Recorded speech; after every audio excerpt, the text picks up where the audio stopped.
The Pope and Young Club wants to welcome you as we rally together to ensure our bow hunting opportunities for today and tomorrow. You've come to the podcast that believes in preserving, protecting, and promoting the passion for bow hunting. Join us as we strive to be the voice of today's bow hunter. This is the Pope and Young Podcast.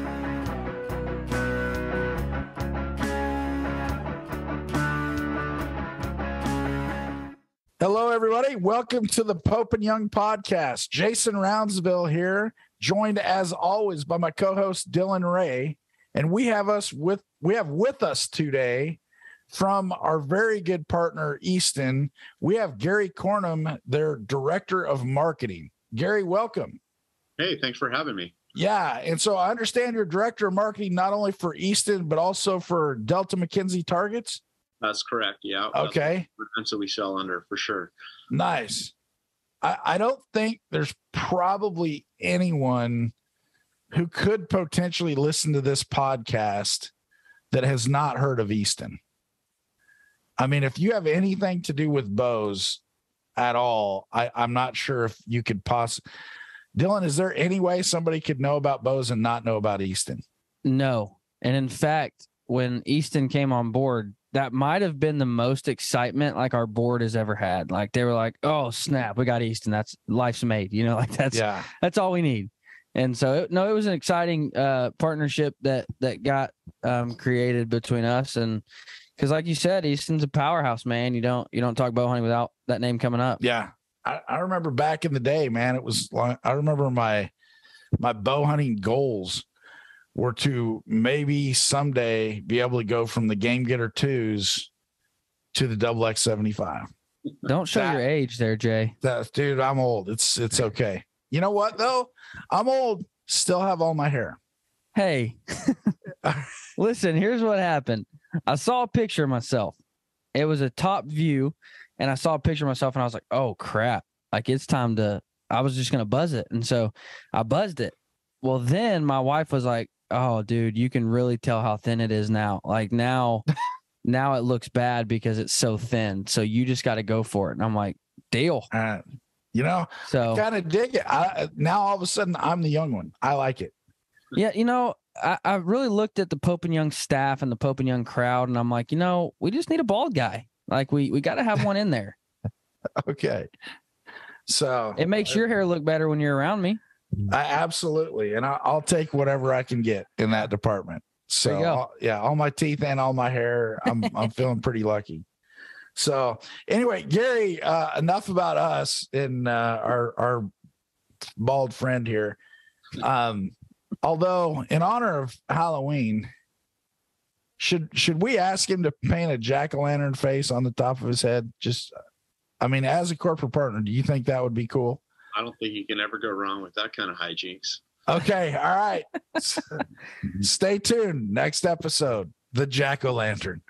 So Gary, tell us about you. How long have you been with Easton and how'd you get started over there? Yeah. So it's hard for me to almost admit because it's gone so fast, but I started with Easton. It'll be 30 years in March. So, wow. That's awesome. So, yeah, I've got better part of 30 years under my belt.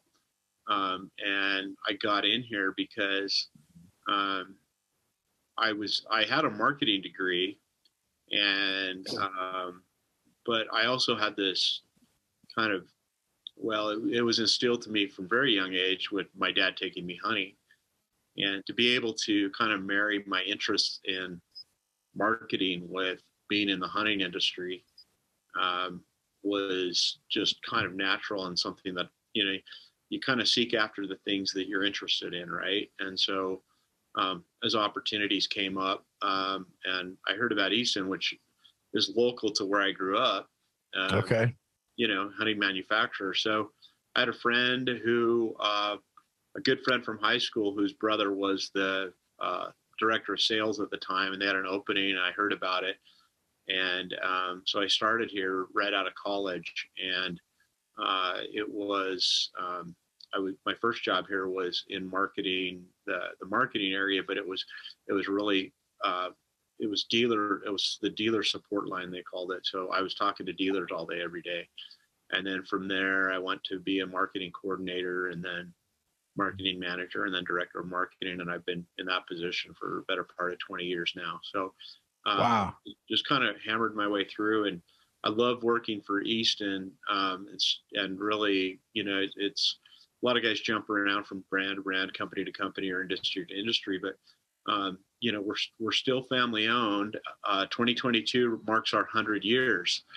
And, wow. Congratulations. That's incredible. and to be on with Pope and Young and all that really kind of goes all the way back to Easton's, very roots, because, Doug Easton, who founded the company in 1922, actually met Saxon Pope as a young man, as a teenager, while he was shooting a bow that he made himself.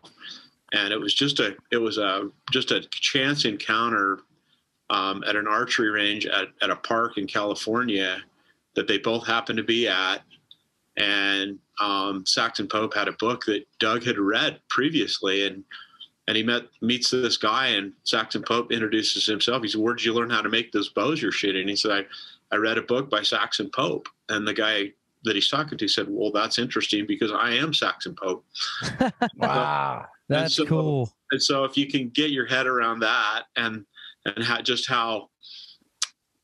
just random that was. But anyway, that's how the company got founded. And we've been owned, we're in the third generation now with Greg Easton at the helm. And to work for a family company that's been around that long. And, and I look back and look at how fast it's gone, and I think, wow, I've been around for a third of our history. And, but the development of our brands, and one thing I just, you look back at modern archery, and those were the early days, the brands that I think of are Hoyt and Bear and Easton, that are really, really came up and grew up with the modern archery, where it all started about 100 years ago. And before that, there was gun hunting and whatnot, and archery has always been around, but it really wasn't a sport until those early companies kind of emerged and really brought archery up to where it is today. And so it's fun and cool to work for one of those companies that have been around since really the beginning of the sport that we have today. Absolutely. And you look at it and you're like, okay, I'm the marketing director for Easton. So clearly I've done a great job because everybody has heard of us. But how do you continue to be the marketing director when you guys are so prevalent out there? I would imagine that also comes with a lot of challenges to stay in the front. I mean, especially in today's modern social media 5-minute world, somebody comes and goes, and to not only be there, but to stay there has to be just crazy challenging. Yeah, and what do we do? And the way I look at that is you just put your head down and work hard each day, and just focus on, just the pieces, the brands we build, the new arrows that we introduce. We just grind it out, and then you almost look back. One of the big first brands that I started building here was the Axis arrows, and you just think of it. You're just working hard on it. You're designing it. You're working with engineering. You're helping. Trying to get this thing off the ground and let people know features, benefits, and develop that brand and get it at retail. And you don't really realize the big picture until you kind of look in the rearview mirror. You kind of go, well, wait a minute. We did a good job with that. We've been working on that. It's a great product. We've developed it into the market. We've established that brand. But if it's like, as you go through day to day, you don't really realize the cumulative effort that you're putting into it, because you're just so focused on the details as it goes from day to day. And then when you look in the rearview mirror, you say to yourself, hey, we did that. And it's developed into something. So that's how I roll, is I just take it one day at a time. So you mentioned the Axis, which is one of the best arrows ever made. Jason, have you tried I'm leading into a question, but have you tried the Axis 4mm long range, the new arrow that Easton came out with? What was that, last year? Yeah, last Gary? year. Mm-hmm. Yeah. Have you tried that arrow, Jason? I have not, because as we know, I get stuck in my ways. Oh, try it. And You know, I still have a dozen axis that I still need to fledge. You know why I started shooting the axis? And this will go to the marketing guy. You know what first drew me to the axis? Some of our awesome marketing. I have no idea. It was actually, yeah, it was. I thought the crest, kind of that fish scale crest that you guys had on them. I'm like, yeah, dude, that's way cooler than the arrow I have. Those have to be better arrows. And so best. I literally switched to them. And then like the next year, oh, they don't have that anymore. And I'm like, what? How do you not have that? The best marketing I've ever seen in my entire life was the Fred Eichler commercials. Most interesting bow hunter in the world or whatever. Those, oh my gosh, those were incredibly funny. But I asked that to ask this. The axis has evolved and changed, but overall, 30 years in the arrow industry, how have you seen arrows themselves evolve and change? Oh, it's just been huge. When I started, carbon had just come on the scene, and Easton's carbon endeavors go back actually a decade earlier, with products like the ACC and the ACE, and which I think were kind of ahead of their time, because the natural extension of the aluminum arrow would have been to go to carbon and then to marry the two materials. And credit to Jim Easton, who was running things at that time. They actually kind of married the two materials with carbon and aluminum together and created those awesome products. And we still make a lot of products that are the hybrids.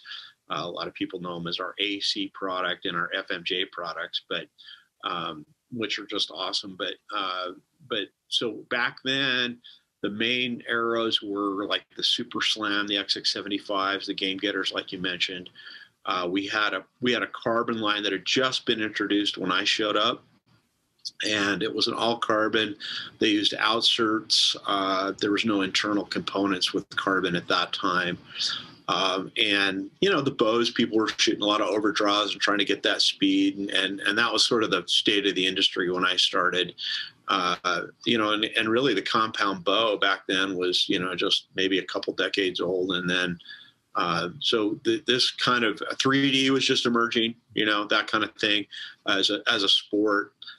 So I've seen that go from, that to the evolution of the carbon arrow, which has really, dominated the market for the last 20 years, with, different types of all carbon and then hybrid arrows, like we were talking about, as the mainstay in the hunting market, with aluminum arrows being still very popular in the target world and as a legacy product, that we still actually produce quite a few of those as well.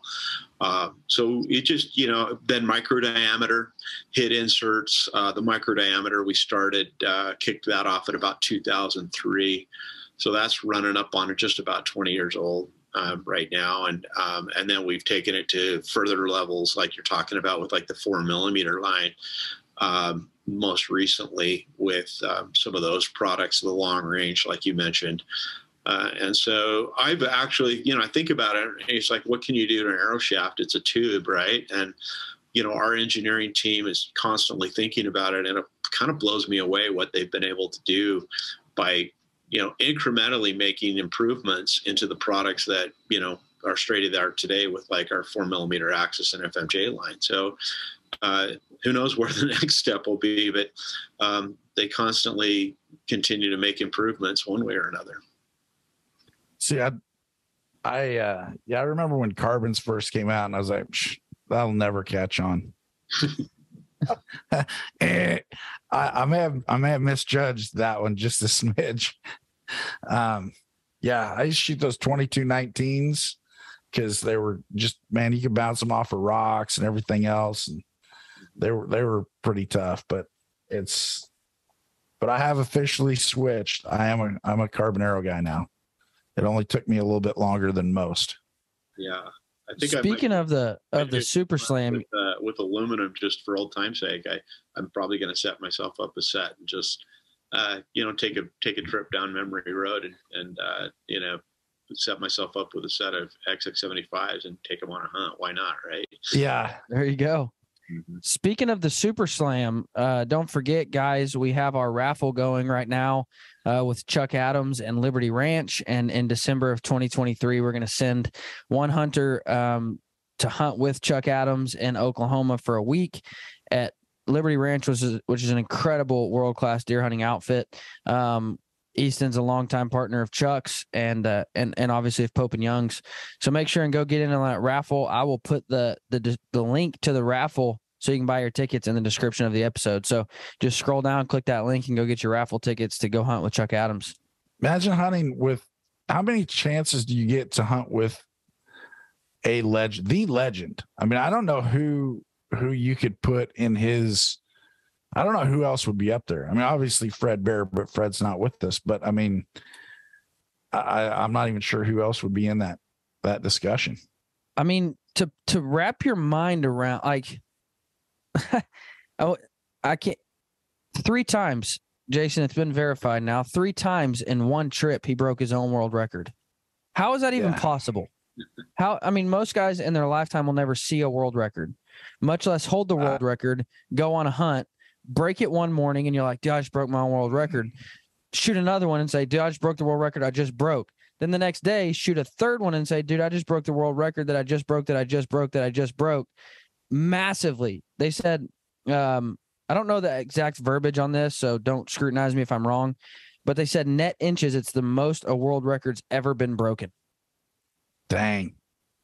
See, and it was his own record. Yeah. And I was talking to Roy about that because I'm always looking, I'm like, let's do the announcement. And so can we announce the first world record is broken on Monday? And then the second world record, like he broke it. Hey, Chuck Adams, his world record shot on, Monday has been verified as a world record. And then 2 days later say, hey, congratulations, Chuck Adams. He broke his world record on Thursday. Yeah. And then, oh, by the way, congratulations, Chuck Adams. 3-4 world records in a row. He broke a world record on Saturday, and it is the current holding. Roy said, I don't think we can do that, but I'm not sure, man. What do you, Gary, you're a director of marketing. What do you think? Is that 3 separate world record announcements for Chuck? Why not? I mean, when it's probably never been done before. I can't imagine that it would have been. And what a hook, But Chuck, I mean, we were talking the other day, and Chuck's a longtime Easton shooter, as you all know. Oh yeah. He said, I've shot every animal I've ever. He's got over 200 entries in Pope and Young, and and I don't know. I mean, the guy. He'll get out there and spend days and days and days. I mean, he just talk about having bow hunting running through your blood vessels. I mean, that guy is he just loves it. And yeah, I can't remember how many years. I think it was some number over 50. He said, I've been bow hunting for 50. I think it's 50 years. And yeah, he did every single one of those with an Easton arrow. And I'm like, that's cool. So it's great to have that kind of longevity and really, I look at it and I'm like, we got to bring it every day to earn that right to help people fulfill their archery dreams. Right. And that's what a cool place to be, where we're making a product that people look forward to using, that want to buy because they're so passionate about archery, it's like Chuck is, and so, we love working with Chuck, and I call him a dear friend because, we just kind of have the same DNA in our love for archery and with Easton and our company, and it all kind of runs together. Well, and there's so many legendary bow hunters that shoot Easton. I mean, we just mentioned Fred Eichler. I mean, completed the Super Slam with Easton arrows. I mean, just with a recurve. I mean, there's so many, and that's their arrow of choice. So that says something. Yeah. And Chuck, he coined the Super Slam, and way back in the day, thought about how cool it would be to go out and take every species with a bow, just to think of that, and then to go out and do it. It's pretty cool. Yeah. The thing about Chuck is he's just such a nice guy. Like, you talk to Chuck and he's a nice guy, and, you know, you just don't think about it. And, you know, somebody that has that much notoriety and that is that well known in not only the bow hunting world, but the hunting world. You know, it's refreshing, and it's great when people are the way you really hope they would be. Yeah. And I've got to talk to him a number of times, and it's pretty neat. It's one of those things where, you know, somebody like Chuck Adams calls on your cell phone. Yeah, I call my dad. Hey, Dad, what's going on? Oh, not much. I just got a phone with Chuck Adams. Yeah. You know, I don't do that often, but occasionally, just every once in a while, I'll drop that. So, well, it was Michael Waddell that said he was driving down the road in his pickup, and across the screen of his truck, it said Chuck Adams calling. And he said, I just started yelling, everybody shut up. Chuck's calling. Shut up. Sit down and be quiet. He's like, I'm yelling at grown men. Like, everybody be quiet. Chuck Adams is calling me. Shut up. Yeah. So that's, well, you know what? Maybe we'll have to get together because he did all that with his new bear bow. Yeah. So maybe we'll have to get together with Gary over at Easton and the guys at Bear and do a big gear rundown. 4 in a row. 4 world records in a row. I when you mention that, I can't imagine that's ever been done. I'm sure people have broken their own world records, but maybe 4 times. Even breaking your own record is crazy to think. I mean, hold it and then break it. But Gary, I think I've told you this, but I've got a nephew whose name is Easton. He's my first favorite nephew, and then I have a nephew that his name is Bear, and he's my second favorite nephew. So, can you have favorites? I do, yeah, absolutely. I've got my own favorite kids. All right, yeah. Okay. I didn't know if that was allowed. Yeah, that's allowed. You just can't tell them. Like, I don't show them the rankings, but I'll show everybody else. Okay, and just hope they don't listen to the show. Right. Yeah. Yeah. That's all right. I think we all have that. I don't have kids, so I have children. My children are my people, my staff, and they're awesome. But yeah, I have favorites. It changes daily. I used to be top 8 in your staff list, but now I dropped out. You're hovering still right in the top 8. That's good.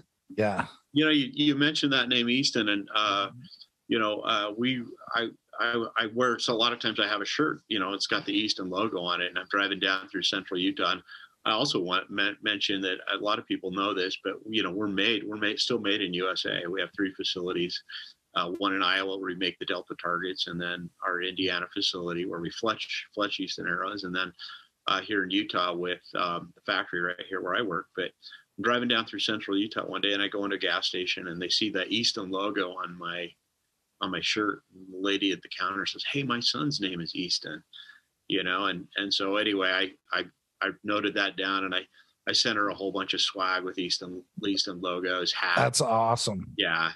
So it's, I think a lot of those guys that do, you know, it's a popular name. I think a lot of them are probably, you know, it's probably a nod to their passion for archery. I hate to say it, but my brother-in-law played college baseball, and so his was a nod to baseball, but I still take it for archery. I'm like, dude, you named him after arrows. That Easton brand on baseball is an extension of our company. A lot of people know that.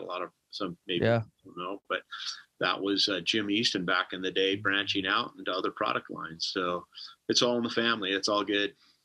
That's cool. You know, I was in an executive, I think it was a general manager's meeting, I don't know, 20 years ago, maybe more. It was more. Anyway, I was in the room I think it was in Dallas, Texas, and I'm in the room with a bunch of high-powered GMs from all across the country, and we were listening to a presentation about how to be legendary. They said, we want to be legendary. We want to be the kind of company that people would, you know, like at the time, one of their examples was Harley Davidson. Like, people tattoo that on their bodies. Like, that's legendary. Same thing. Easton, people name their children after the arrow, you know, baseball bat companies. I mean, that's pretty intense. And I mean, that's definitely legendary status. There's no question. When you're talking about, I mean, we're talking about how prominent Easton is in archery, and they're just as prominent in baseball. And that's mind blowing to think that an archery company can take over the baseball world. And I mean, not just exist in the baseball world, but take it over. Like, that's crazy. Yeah. You mentioned that. It's like, which one, Gary, which one, if you had to say, do you guys have a bigger influence in the archery community or in the baseball, softball communities? They're both pretty ubiquitous, but I have to say that I think a reason for that is, and I'll go back to Doug Easton again, back in the 1920s. He was making longbows and wood arrows back when he started, and wood grain is not. I mean, you have to shoot wood arrows properly. You have to every wood grain's different, so you have to number your arrows, and you kind of have to clock them and know where they're going to hit, and then aim off. And that was frustrating for him. And so he innovated, and then he came up with the aluminum arrow, and then later on carbon or aluminum carbon, like we mentioned earlier. But so innovation was, and coming up with better products became a theme and a part of what we do here early on in the company. And our company culture still holds that. And so to innovate over onto the baseball side and some of those other areas with aluminum bats and to take that to new levels and new heights was kind of a very natural thing for this company, because innovating and creating new and better products so that people, like I said before, can fulfill their goals and dreams in these sports that they love. It sort of runs, and it's still true today, at the third generation and my 30 years here. It's just something that we think about pretty much every day, is like, what can we do a little bit better? And I think that's why our brands are so noted. If you're anywhere around archery, I'm sure you've heard of Easton. But as I if I'm, like I said, if I'm wearing an Easton logo shirt, a lot of people that you just run into might know the brand, but they know it for the team sports, baseball and others. So it's all the same. And it kind of, the drivers are still the same for us as to what can we do to help folks have those heart pounding moments out at the field with our, and that's really why we get up and do what we do. It's not, it's like, we love archery. We love those heart pounding moments, whether you're on the podium or whether you're in the tree stand. There's nothing like it. We experience that here. Our team does here, and we want everyone to have those heart pounding moments. So it drives us to do what we do. That's awesome. Yeah, that's yeah. I mean, you think about it, and we tend to focus on the archery side, but you mentioned that, and I think I still have somewhere in one of the shops an Easton bat bag. So and that's been around for a while. That's probably older than some of my arrows, but well, now how about you, Gary? What's your fall look like? Have you been out chasing them much this year? Not a lot. We did, we did a Florida hunt in August, an elk hunt in September. And then I've been hunting mule deer around here a little bit. And I've got my whitetail hunt. This is kind of when we kick off our new year, is November. So we're usually pretty tied up with our annual sales meetings and whatnot in October. So I deferred my whitetail pursuits until after Thanksgiving. So I'll be headed down to Texas, but I can't wait to get back out there and get chasing them. But we've just been going full speed and trying to get the word out. I'm down a person right now. I'm looking for a new promotions manager. So if anybody out there knows anyone, send them my way. We've got it posted on our website. But yeah, we're just keeping super busy this time of year, and looking forward to getting back out and getting some hunts done. Nice. Well, when you connect down in Texas, make sure you send us over a picture and we'll get it up on our website. We like it's always great when our partners are sending us stuff. And oh yeah, absolutely. I can't get there enough. So hopefully I'll tip over something good and we'll get it headed your way. Yeah. And it doesn't have to be that good, as Dylan and I both, Well, my philosophy, I'm not really, I'm kind of like Fred Eichler. I'm not really a trophy hunter.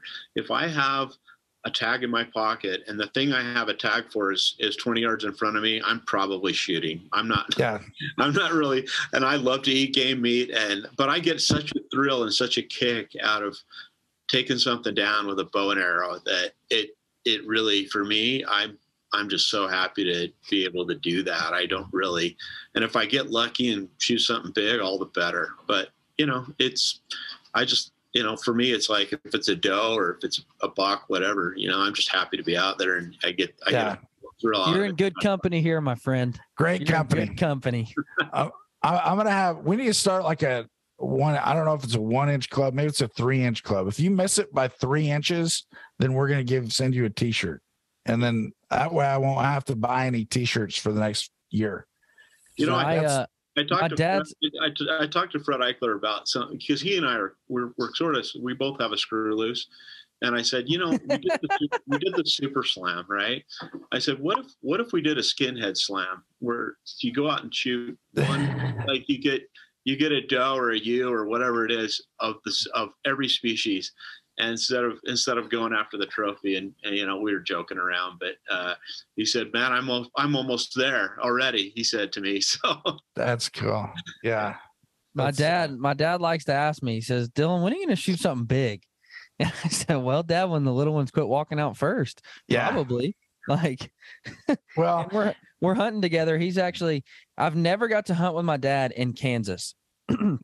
And I'm super excited because tomorrow morning, he's coming in tonight, and tomorrow morning I'm gonna take him out and sit on my #1 farm here in Kansas. And I'm like, dude, you're just gonna be blown away, because he's in Arkansas, in the big country, in the thick woods in Arkansas. You don't get to see what you see here. And I'm like, dude, it's gonna be incredible. And I said, and I will shoot whatever comes out, just so you know. So don't if a forky comes out, he's probably getting torched. And so, but I'm excited for it, man. We're gonna have fun. Yeah, that's Dylan and I's thing. We're like, how about a forky slam? Yeah, and we would own that. Yes, own it. Yes, can't touch this. No. The forky slam. That would sign us up for that competition. Who is the best shooter, not hunter? Who's the best shooter you've ever shot with?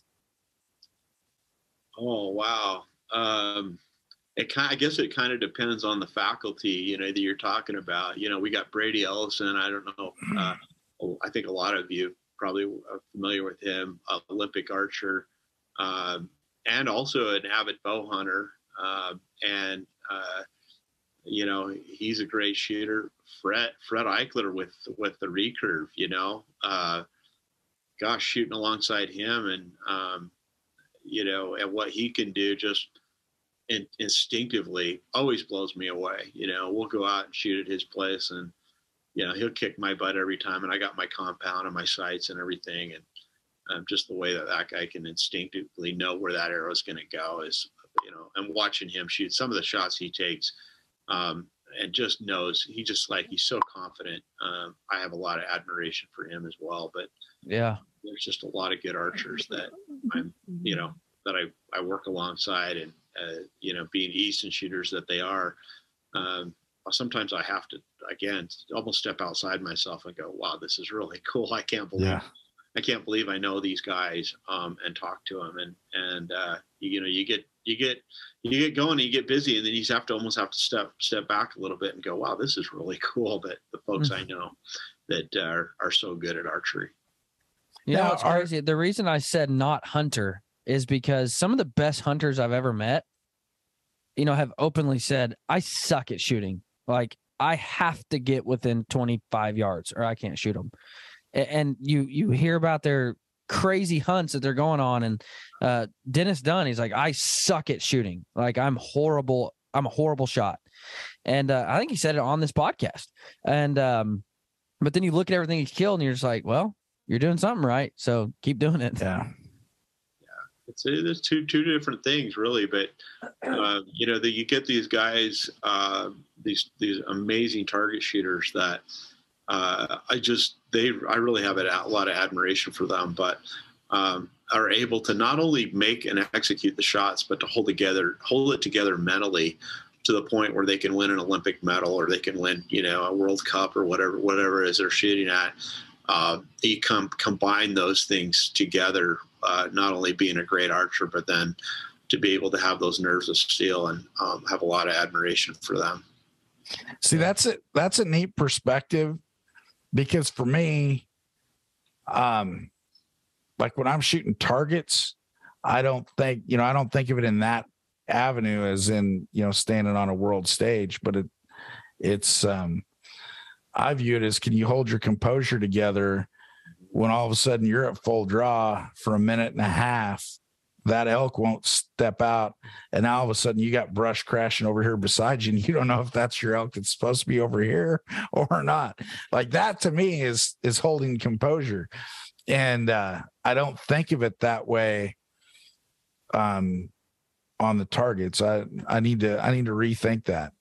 Now, are the target shooters, because I know, sometimes when you're around, and not just in archery, but like I remember back in the day, I go to the trap range, and like the sporting clays guys were always fun to hang out with because they're having fun. And then the trap guys were so serious about it that you're like, man, why would you do that? Because it looks miserable and you're all cranky all the time. And so are archery target shooters like that, or are they, I'm sure there's all kinds, but what's your experience? My experience is they're pretty easygoing, fun-loving guys, and all right. And so I think, they get serious, they get up to the line, but it's a really interesting sport in terms of just the connections that we make. And it's a sport that I think we all, there's a lot of camaraderie in there, a lot of connection that way. But, I go to these bigger tournaments, and so easy to talk to everybody. It's a small industry. We get to know each other, from the different manufacturers to the shooters. You go out to 3Ds. Feels like at some point you feel like you kind of know everybody in the industry, and that's pretty cool. And we're all in it together. We're all friends, and we're all, just trying to do our best. So I love those connections, and being able to rub shoulders with bow hunters and target archers. Yeah. It's it's definitely neat. And when you're in the hunting industry, I think the perception from the general public is that, all you do is travel around hunting and shooting and that. And I think you alluded to it earlier that, the sales meeting still has to go on. And then sometimes during the rut. So yeah, and if we're not out there hunting, like maybe the perception is, they're probably right in that we're thinking about it every day. Yes. And all day long. So, it's like you sit down at your desk at work, and, you're pretty much thinking about archery from the time you walk through the door to the time you leave, and then even beyond that. So maybe not out in the field as much as everybody thinks, but certainly surrounded by it all the time. That's true. Yeah. Well, I'll tell you what, I know we're coming back. Dylan, do we have the dates for the Baku event in Utah? We don't. I think it's May. I think we're going to be back. We did an event there last year, kind of kicked it off with our friends over at the Baku Center that I believe Easton's one of the sponsors there as well. Yep. And so we are. And I'll tell you what, if you come out here for that, schedule a little time, and we'll give you a tour of the plant and the factory and show you where your arrows are made. That'd be great. Absolutely. You know what? Can we do any chance we do a podcast from there? Yeah, absolutely. That'd be cool. Yeah, we'll do it. All right. Maybe do a little, but we take a lot of tours here and show people where their arrows are made, and it's fascinating stuff. So yeah, if we have the opportunity, for sure, let me know, and we'd be happy to get you in here. That'd be great. Really cool. What's really cool is the incredible hunting manufacturer list that comes from Utah. Like there's a whole lot of hunting manufacturers in Utah. There really is. I drive up and down the interstate here. You see the brands as you go by, and it's It is. It's kind of, there's a lot of companies here. And I don't know. I mean, it's a great place to be for sure. Rocky Mountains and the, places to get outside. So I don't know if that's part of it or if it's just more random chance, but we do have a pretty good contingent of a lot of good companies. So Utah kind of makes sense there. There's a huge outdoor influence. I'm in Oregon, and so Portland has a ton of outdoor companies, and that one just is kind of like, it just doesn't make as much sense to me. I mean, I've always been a fan of Oregon, but my least favorite place in this state would be anywhere near Portland. So it's the armpit of America. Oh, it's so bad. And it used to be good. Oregon used to be so wonderful, and then everybody moves in from out of state to Portland and tries to destroy everything that's good and wholesome and nice.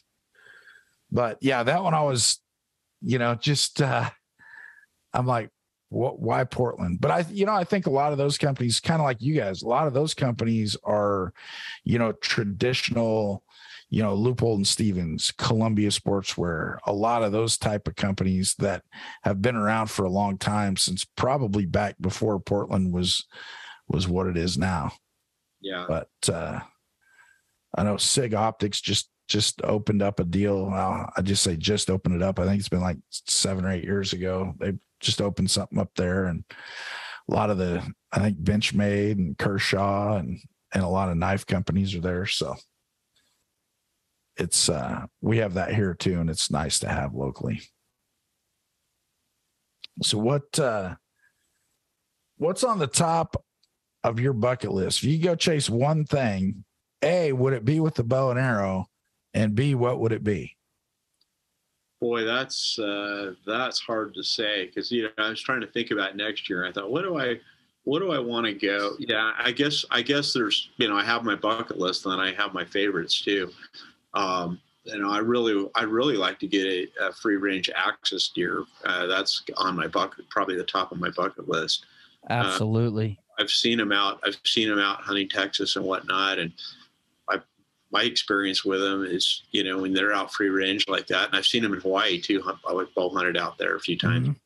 Mm-hmm. And they're just wired, and they're so beautiful. And so that's pretty high on my bucket list. But, light bulb moment, Jason, me and you have an axis hunt lined up with Blake.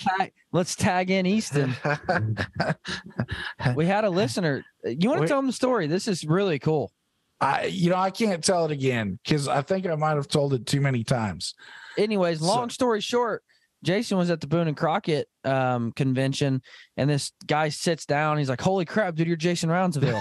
And he's like, "I listened to you on the podcast." And so we had him on the show, and turns out he's an outfitter in Texas, and he outfits free range axis. And so we're like, dude, we've got to get down there. And so 2023, we're tagging you in. You're coming to hunt axis deer in Texas with us. Yeah, with Blake and Axis Archery. I'd put that down for sure, because I've seen there's I finally connected 2 years ago. I finally connected on a doe, and I was thrilled because axis deer meat is amazing. It's my gosh, yes. It's like, you take every morsel. It's the best. It's the best.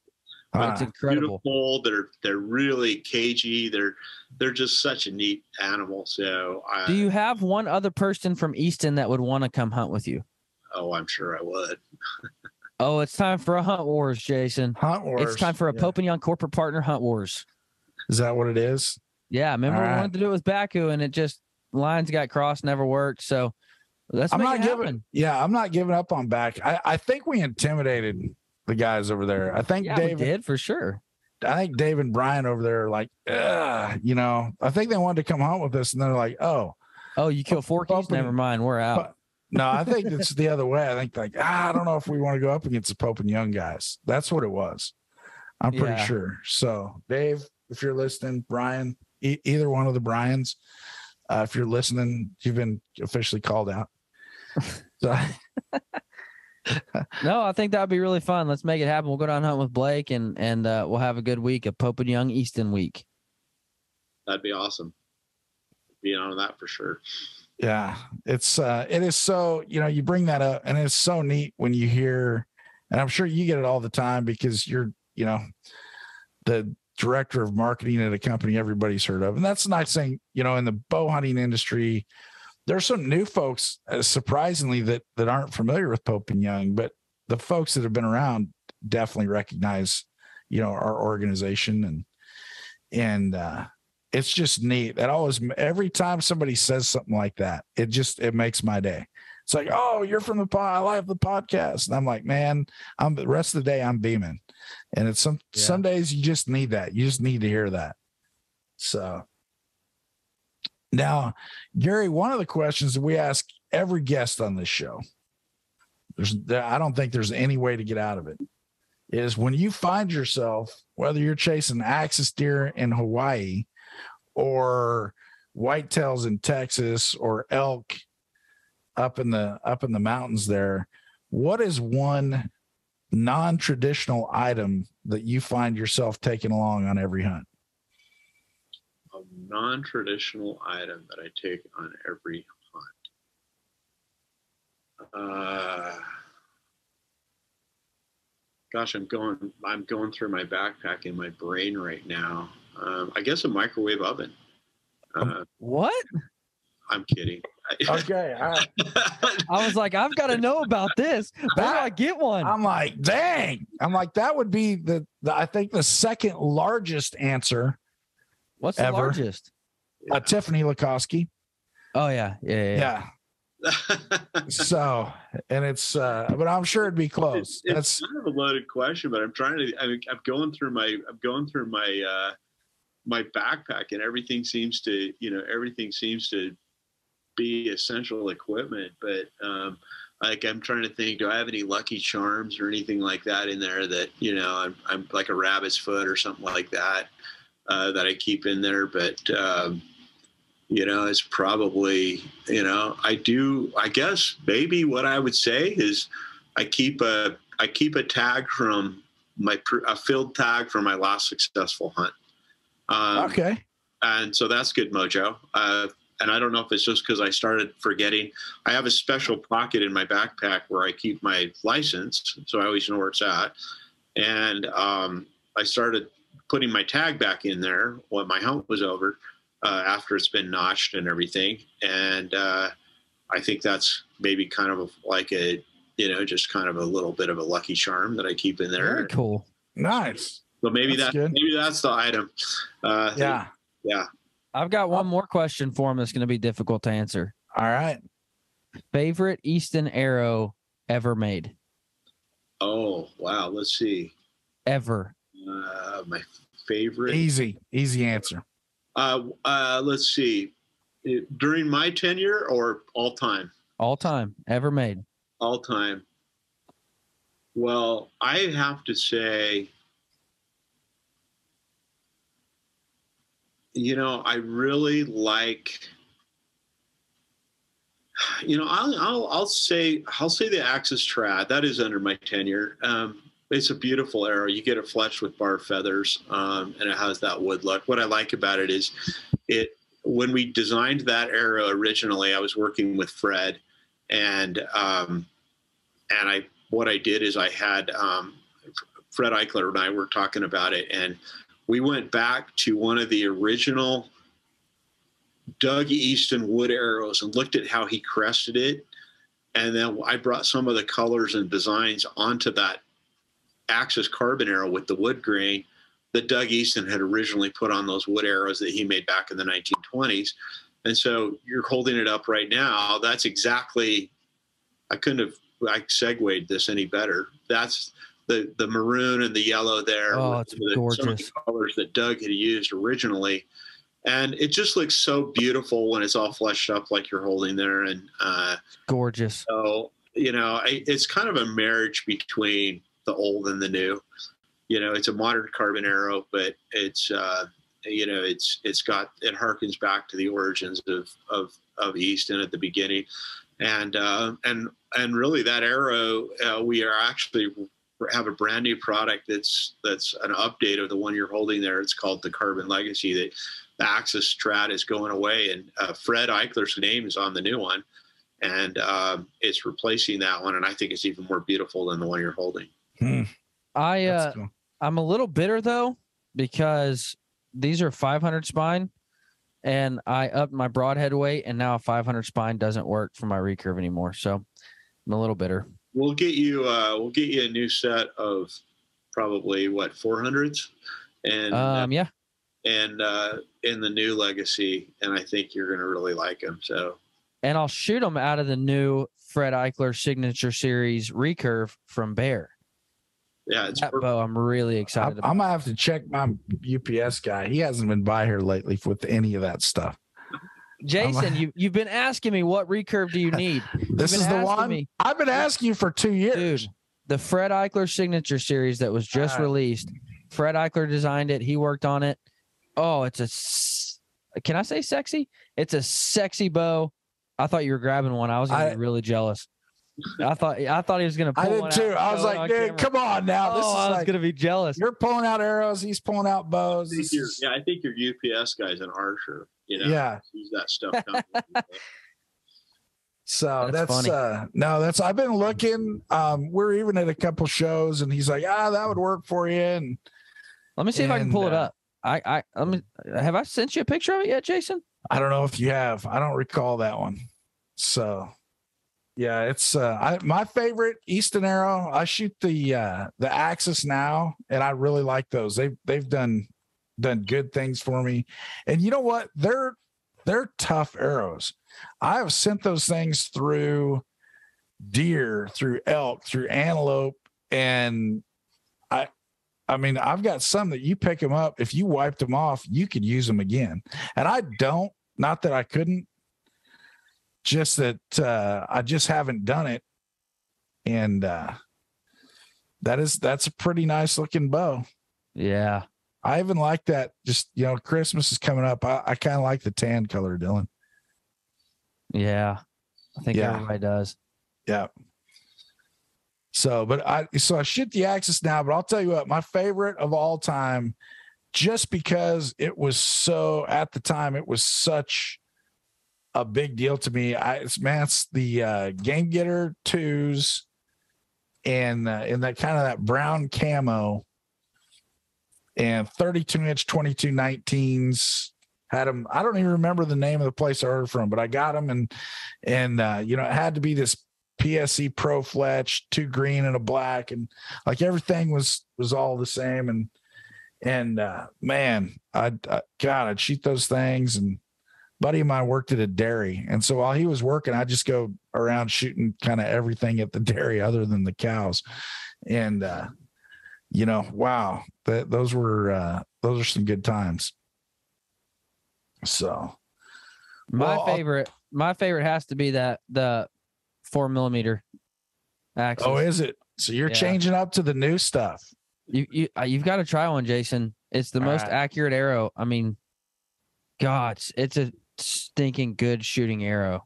They fly like darts. Yeah. See, that would make me feel worse because I'm probably not the greatest target shooter in the world. They'll make you better. They'll make you better. Yeah. Better than my Axis? Yeah. Yeah, they will. One thing, as you guys bring up all these arrows that I'm thinking about is that if you look at Easton and what we make an arrow for really any archer, from a small beginner. We have tiny little arrows and slight spines, all the way up through, some of the long range stuff you're talking about. But they're all good. It's like, I have a hard time putting our catalogs and websites together because it's like, what should I shoot? And I'm just like, man, it's so hard to choose because, even a game getter, you're talking about it. They were, how many animals were taken down with those things, and to the new Axis long range and FMJ long range and, some of that stuff and micro 4mm diameters. And it's like, it's hard to choose, but, it's one thing that we really hold, in high importance is that we want to have an arrow for everybody. It's your constant innovation. Yeah. It's what could potentially be next. And my brain just doesn't hardly, I mean, I like seeing what's next, but I also tend to get in the groove, I mean, the shotgun that I lean on, my workhorse is from, I think 1996 was its manufacture date. And that poor thing's been worn out for a decade, but I just, squirt a little WD-40 in there, and that Benelli just keeps hammering. And same thing with, I see, when I see new arrows, I'm like, it's not that I don't want to try them. It's just that I think my mentality is I've got it good, like really good right now, that I'm almost scared to try it, even though it might be better. Like Dylan's saying, it might be better. It might make me a better shot, but I'm scared of I'm so scared of going backwards that I don't take the step forward on some of the equipment stuff. Yeah, and one thing I think you're kind of alluding to, and I've noticed this to be true, is that when we're confident in our equipment and in ourselves, we make a better shot. Yes, 100%. Whatever it is that you can use to build your confidence, I think is far more important. And if that means utilizing equipment that you're familiar with and you've had good experience with, that's hugely important. So I think you bring up a great point. Yeah, it's and I've got buddies that they just, whatever the newest thing is, they want to go jump on that. And they're like, "Oh, have you seen this? Have you seen it?" And I'm like, "No, I haven't seen it." They're like, "Oh, I just switched to this." Right. And I'm like, "Okay, I still got 24 of these ready to go." So maybe that's part of it, is I've always just got enough back stock that, I'm rolling that I never want to make a switch. Cause if you start changing, if you all of a sudden you change your arrow and your broadhead and everything else, man, that's an investment you don't want to make too often. So the worst thing that anyone ever told me came from Fred Eichler. And it was when I started shooting a recurve, and, he was helping me through that. And he said, you need to switch to shooting left-handed. You need to get a left-handed bow and start shooting it. And I said, okay, I'm willing to do that. I'm starting something new. Might as well start that new as well.